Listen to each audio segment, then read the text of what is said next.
Assalamu alaikum wa rahmatullahi ta'ala wa barakatuh. Mercy, peace, love, and perfective beauty be upon all of you, inshallah. In the beginning of this beautiful, beautiful, blessed month of Ramadan, I hope that all of you are having at least the glimpses and the beginnings of tremendous spiritual openings in your fasting, in your prayer of Taraweeh, in your recitation of the Quran, in abstaining from food and drink, and most importantly, our own selves, in order for our hearts to be emptied of everything save Allah subhanahu wa ta'ala.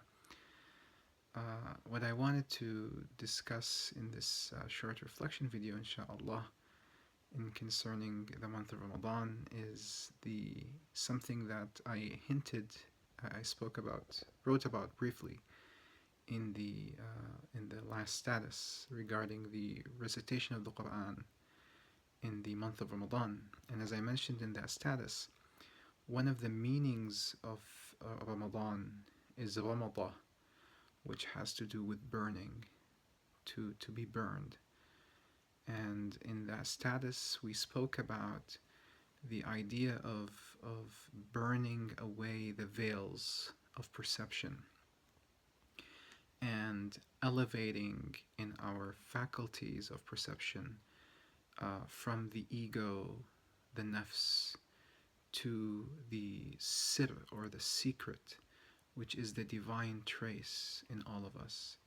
And when somebody witnesses and understands and perceives through the sir, they understand things haqiqatan, ala haqiqatiha. They understand things as they are, without any falsehood. But what I also wanted to talk about is another aspect of witnessing haqiqah that can occur when this ramad process, when somebody is sincere enough in their fast and they begin to decipher, or the word of Allah subhanahu wa ta'ala that they're reciting in the Quran enters into their heart and begins to unfold, begins to release the meanings in their being. An entire Quran is born within their own being. And between that and between the fasting and the abstaining and the elevation and the ascension, the mi'raj in one's faculties, in one's ability to perceive realities as they are, the spiritual realities, what happens to all of us is, or should be the case if one is sincere in this journey, is to reach a place where, as they witness the realities, they are also experiencing perplexity. They're experiencing something called hayra. And the concept of hayra is one of the foundations of the spiritual path.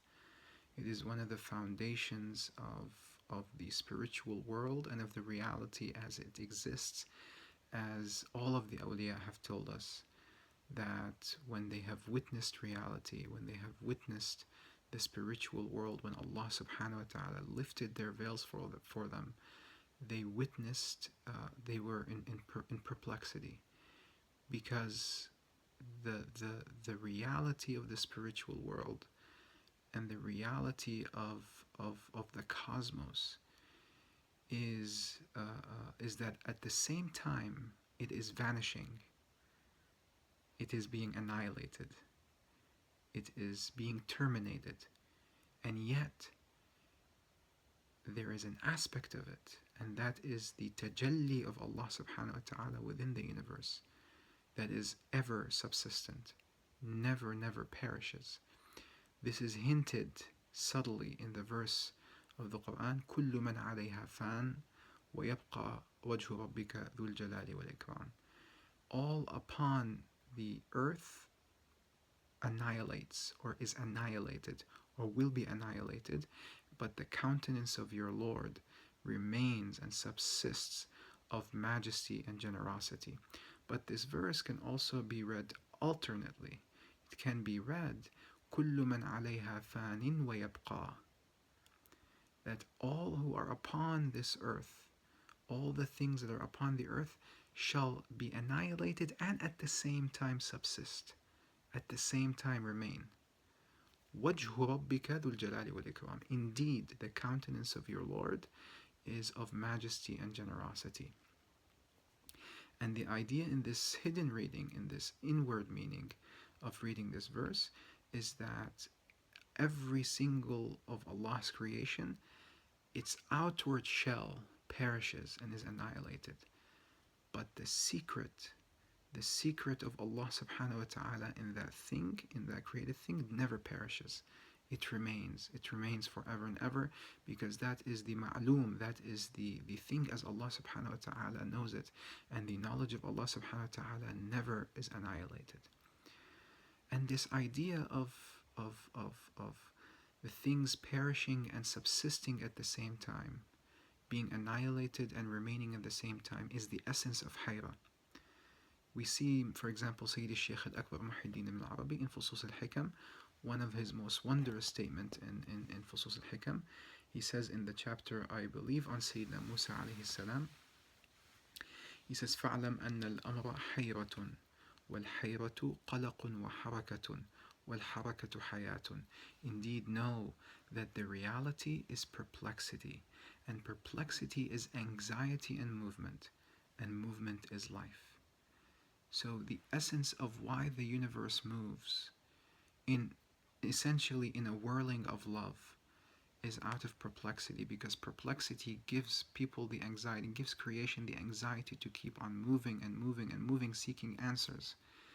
What Shaykh al-Akbar tells us in others of his writings is that this movement actually is also love. When you are in love, when you are seeking the beloved, you're always in movement. You cannot stand still. A true lover never stands still. They cannot stand still away from their beloved. And this understanding that you, without your beloved, you are nothing. Without Allah, you are nothing. Without the Prophet ﷺ, you are nothing. But you exist precisely for the journey to be in union with the beloved, and yet without the beloved you are nothing. That in itself is hayra. That in itself is perplexity. And that is why we are created. So one of the marvelous things about perplexity is delving into perplexity allows us to transcend our aql, the leash, the rational leash, to transcend into the heart, and then into the ruh, the spirit, and then into the secret, the sir. And these aspects of what are known of the latifa rabbaniya, the lordly subtlety, that the scholars of tahqiq have agreed upon are the faculties of perception. In ascending order, they are the nafs, the ego, which is basically the lowest form of perception that human beings have. Essentially, that does not distinguish them from cattle, which is that they only think, when human beings think only with their nafs, with their ego. They perceive only with their ego. They can only think of food and drink and reproduction. That's it. Ascending beyond the ego, human beings begin to perceive with their aql, and that is like the thinking of philosophers, where they think, where human beings are able to classify and abstract and rationally categorize things and work in the world of definitions. But that is only the second lowest form of intellection. That is only the second lowest form of contemplation and perception. Going beyond that, human beings begin to perceive with their qalb, the mutaqallib, that which fluctuates. And the qalb is able to perceive what the mind, what the aql cannot, because the qalb can fluctuate. يتقلب بين أمواج الحقيقة. The qalb is able to fluctuate between the waves of reality. Transcending and ascending beyond the qalb, we reach the ruh, the spirit. And when human beings perceive with the spirit, they're no longer restricted by space and time. Their bodies become no longer restricted by space and time because the arwah, the world of spirits, is not restricted by space and time. And then ascending finally to the sir, they are able to reach union where their entire being ceases to exist and they enter into the divine presence. And this is an ocean that we can delve into for ages and ages, not only for a few moments or hours or weeks. But the last thing I want to mention is this idea of perplexity and how we can use this idea of perplexity of understanding a beautiful, beautiful hadith of the Prophet ﷺ when he is talking about the gates of paradise. And one of the gates is the gate of Rayyan, the gate of fasting. And Sayyidina Abu Bakr Siddiq, may Allah be pleased with him, the lover, the archetypal lover, the role model of love, he asked the Prophet ﷺ, he said, Ya Rasulullah, sallallahu alayhi wa sallam, is it possible for someone to enter from multiple of these gates of paradise, not just one? And the Prophet ﷺ said, yes, it's possible for somebody to enter from all of them, and I hope that you, Abu Bakr, are one of them.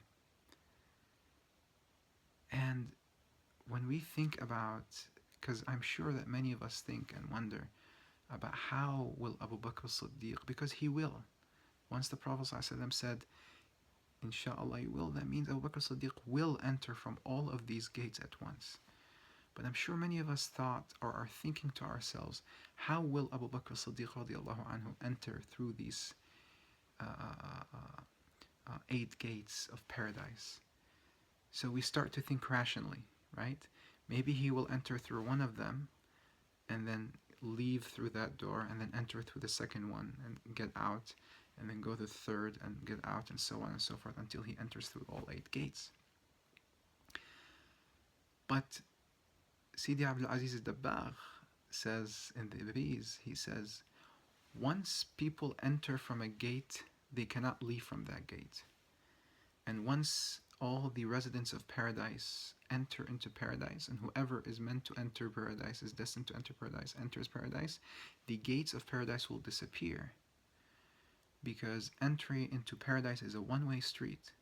خالدين فيها أبدا. There is no leaving paradise. So Sayyidina Abu Bakr Siddiq, once he enters through a gate, there is no coming out of that gate, because he has entered paradise. So the next step, somebody will say, okay, maybe all the gates of paradise for Abu Bakr Siddiq will become one big gate. And then he will just enter through that one big gate that is all the gates combined into one. And that's good. That's an ascension from the rationalist mind. But Allahu A'lam, if we were to ask Sayyidi Shaykh al-Akbar Muhyiddin al-Arabi, he will say, no, Abu Bakr Siddiq will enter from all of the gates at once. One body, and yet that one body of Abu Bakr Siddiq will enter through all of the 8 gates at once. You see, that causes us hayra, that causes us perplexity.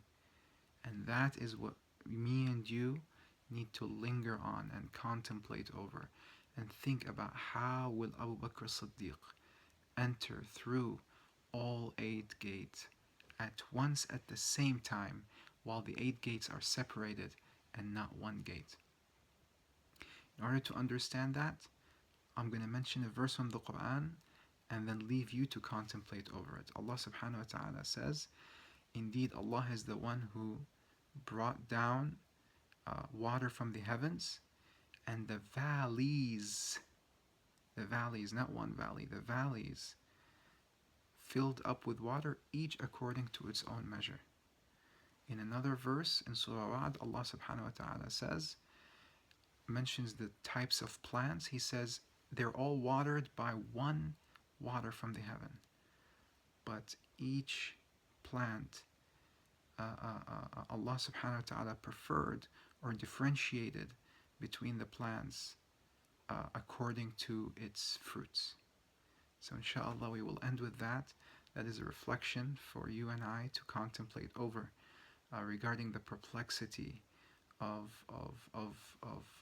releasing ourselves from ourselves to be with Allah subhanahu wa ta'ala, the Prophet sallallahu alayhi wa alihi wa sallam.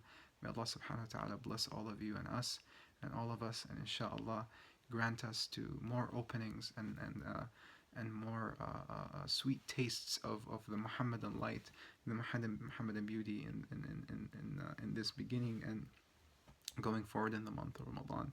Assalamu alaikum wa rahmatullahi ta'ala wa barakatuh.